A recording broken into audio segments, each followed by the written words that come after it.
So I'm at the 17th International Symposium for Acute Leukemias here in Munich, and today I was speaking about the new drug CPX 351, also known as VYXEOS, and discussing some of the data behind the development of this drug and its clinical use. So basically CPX 351 is a liposomally encapsulated version or vehicle for two chemotherapy drugs, cytarabine and daunorubicin, and they're put together in a fixed molar ratio, a concentration ratio of 5:1. And really the beauty of the drug is in the delivery system, because within that liposomal vehicle you can package these two drugs together in a synergistic way and deliver that synergistic drug combination directly to the cell without being subject to many of the normal mechanisms of drug breakdown that normally occur when you administer cytarabine and daunorubicin as free drug. So with the liposomal package, giving both drugs at once, you maintain a synergistic ratio that gets delivered directly to the leukemia cell, and in fact into the bone marrow at a very high concentration, at a much higher concentration than you can achieve with free drug alone. So pharmacokinetically, it's an advantageous way to administer chemotherapy, and speaks to the importance of delivery as a method to improve outcomes in leukemia. So the development of CPX 351 occurred in several stages, with early preclinical data to a phase 1, phase 2, and phase 3 trial. And the phase 1 data were promising in the sense that they demonstrated that CPX 351 led to very prolonged plasma exposure of both daunorubicin and cytarabine, and we think that that's probably important in the overall efficacy. So pharmacokinetically, the drug was lasting for a long time. And then in the efficacy studies that followed, we observed first in a phase 2 trial a subset of patients with secondary AML who did better with CPX 351 than they did with 7+3 standard chemotherapy.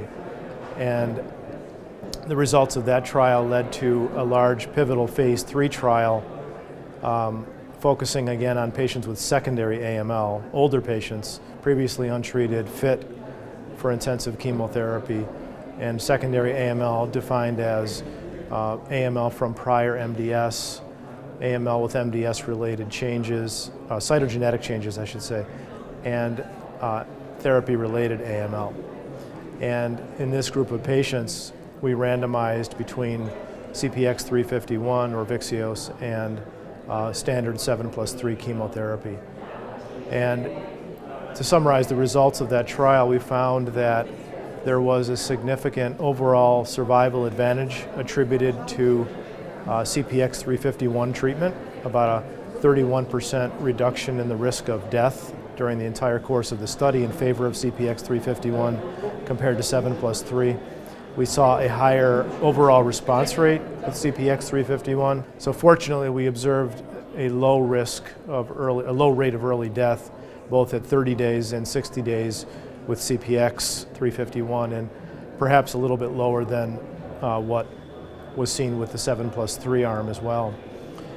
And we also observed delayed blood count recovery, and that's an important factor because delayed recovery of neutrophils and platelets can potentially have adverse consequences.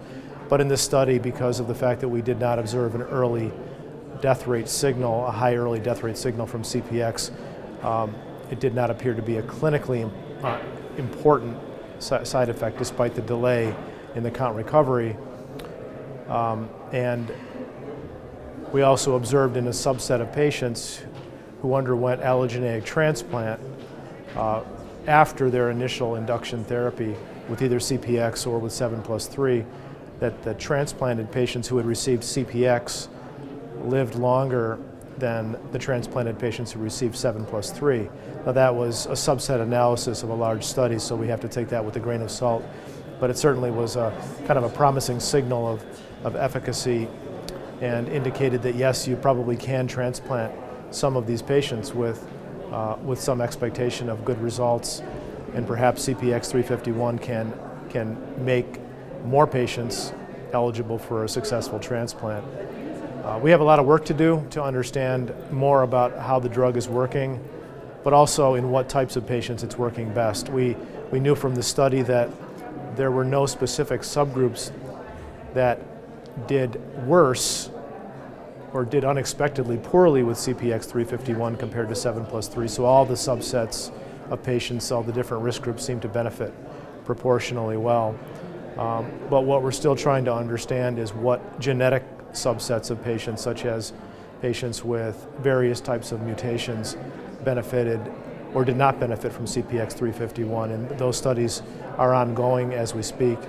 And we're also interested in learning more about how to combine this particular drug, CPX 351, with other targeted agents in selected patient populations that may be especially sensitive to the effects of CPX 351. So all in all, it looks like a promising new drug that's on the market. It was approved by both the FDA in the US and the EMA here in Europe. And I think there's a new standard of care as intensive therapy for older patients with secondary AML, and hopefully something we can build on.